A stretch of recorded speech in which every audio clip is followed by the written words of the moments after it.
Welcome to the 2020 Routt Spring Fine Arts Extravaganza. Well, virtually. While the Routt Theater Department was of course unable to present the play we were working on, the theater class switched to working on monologues instead. These monologues are quite topically relevant to the world's current situation. They're based on characters stuck in a fictional cruise ship in the early days of the COVID-19 pandemic. We hope you're able to enjoy them from the safety and comfort of your own home, as we present them to you over the next several days and weeks in compilations of 3 to 4 monologues together per video. Now, we proudly present Stranded, Views from the Quarantine.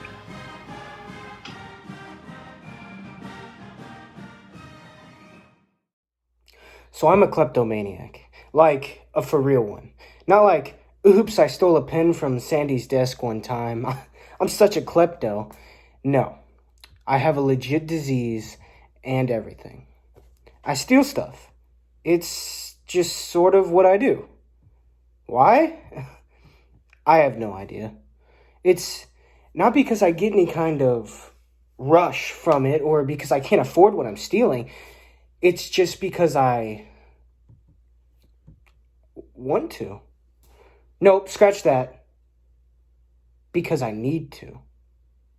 So yeah, my therapist was not super excited for me to go on this cruise, but I was like, whatever. What do you know about my life, man? And he was like, literally everything. And I was like, good point.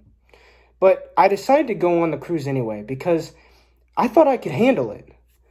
And then the first night here, I stole 13 forks, 3 spoons, a bottle of sunscreen, and this crummy watch that's either super expensive or it's from Walmart.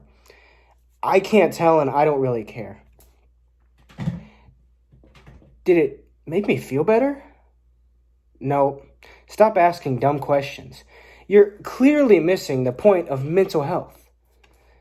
And then we heard about the quarantine.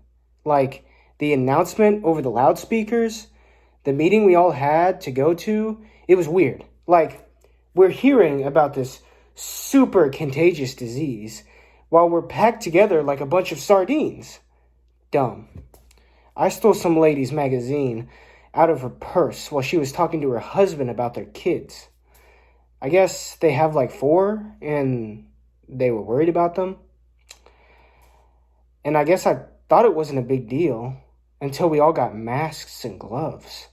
And we weren't allowed to leave our rooms. And people were like crying and calling their families and stuff. And I was just like, well, crap. And I opened my dresser drawer and I saw the junk I had stolen. And I was like, what am I doing? So I texted my therapist. And I was like, I'm in a weird situation.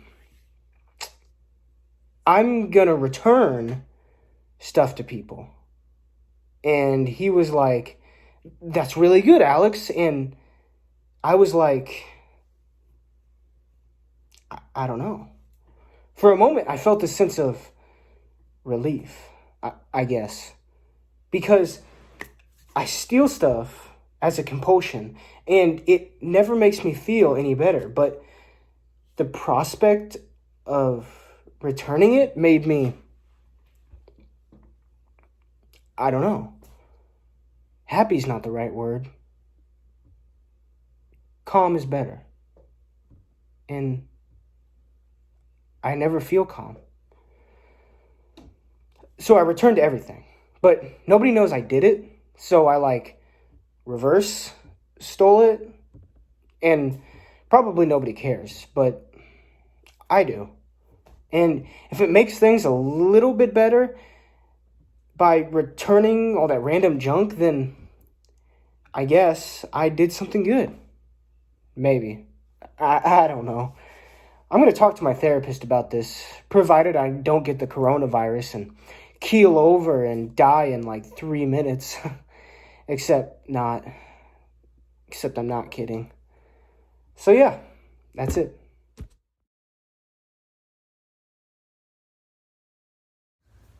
But you don't understand. I'm not one of them. One of the, the unwashed, uncared for, weak in the immune system, and overall gross. The unlimited buffet hogs. Ugh! What's not to understand? I'm going to be absolutely fine. Absolutely fine. I got every vaccine on time. I go to the doctor once a year on precisely the same day for an annual checkup. I eat an apple a day, slurp clear broth once a week. I even squeeze my own oranges for juice each morning. I exercise 3 times a week using a regimen personally tailored to my body's unique needs from a trainer of physical perfection at an Ivy League university. So this quarantine, it's just ridiculous. It's not meant for people like me. People who take their health seriously with a capital S. People who treat their bodies with too much care. Think about it. The point is, I don't belong here. I'm not a quarantine type of person. I'm above the need of a quarantine. And I was not stealing anything. Those little rubber escape boats, those are meant for everyone, like a water fountain at a public park. But I mean, of course, I would never use a water fountain at a public park because germs. And who knows if the water has been sterilized appropriately. No, I only drink the best. Perrier all the way, baby. None of that LaCroix knockoff Brita filter stuff. Perrier all the way, all the time, all of the how, all of the... Oh, that was nothing. That was just a small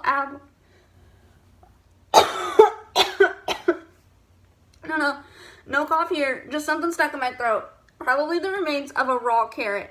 I can only eat my veggies raw to preserve all the vitamins and health. Benefits of...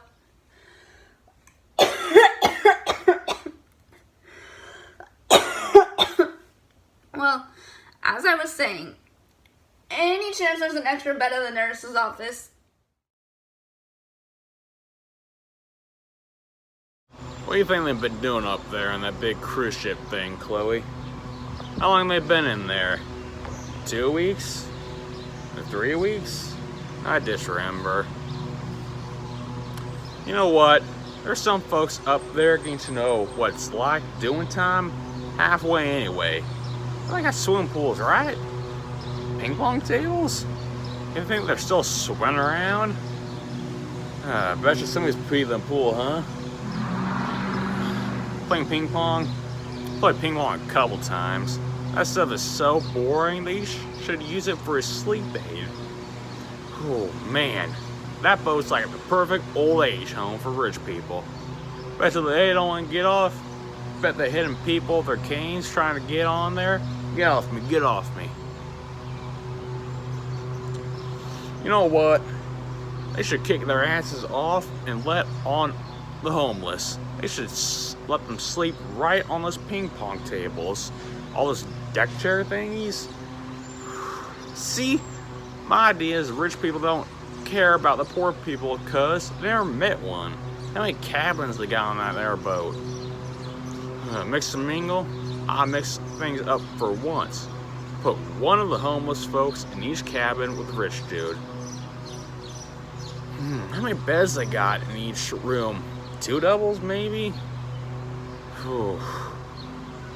2 homeless, 2 rich. Let them stay in quarantine a month or 2.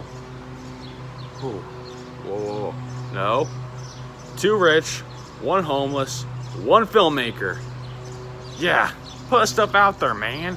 There will be some changes made, right? Mix and match. Baby, change, brother. Let it all start running a cruise ship thing. Shoot, if I know where to get a hold of, I put the idea right out there. Whoa. Is that somebody leaning on the railing up there waving at us? Oh, they're a rich person. How you doing?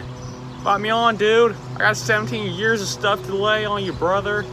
Hey, I'll come on over there and you can throw me down a steak. Let's get this thing on.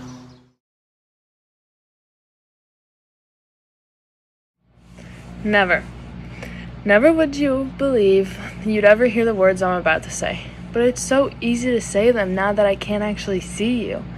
I wonder why. Anyway, since I can't talk to you right now, that means I'll have to try to telepathically send you what I'm feeling and hope that mother-daughter connection comes through. Not that we're usually connected. I've been too busy for that. Too distracted with other things I thought were more important. Too selfish. But every time I've needed you, you've always been there. So here goes my best try. The day I departed for this cruise, I pushed the pause button and escaped from my captives, my AP courses, finishing my senior year when everyone should know that we've all checked out by spring break, and you and I was looking forward to freedom. So why is it that these things I was happy to temporarily leave behind are the things I want most now? And I'm now held captive on this ship with a lot of people I don't know. So here are those words, Mama, and I hope you can feel them. What I want is you. I want to be home. I'd gladly accept you kicking me out of the kitchen because I'm in the way more than I am helping, and I would give you a personal invitation to embarrass me by joining in with my friends like you usually do when we start to spontaneously sing and dance to our favorite songs.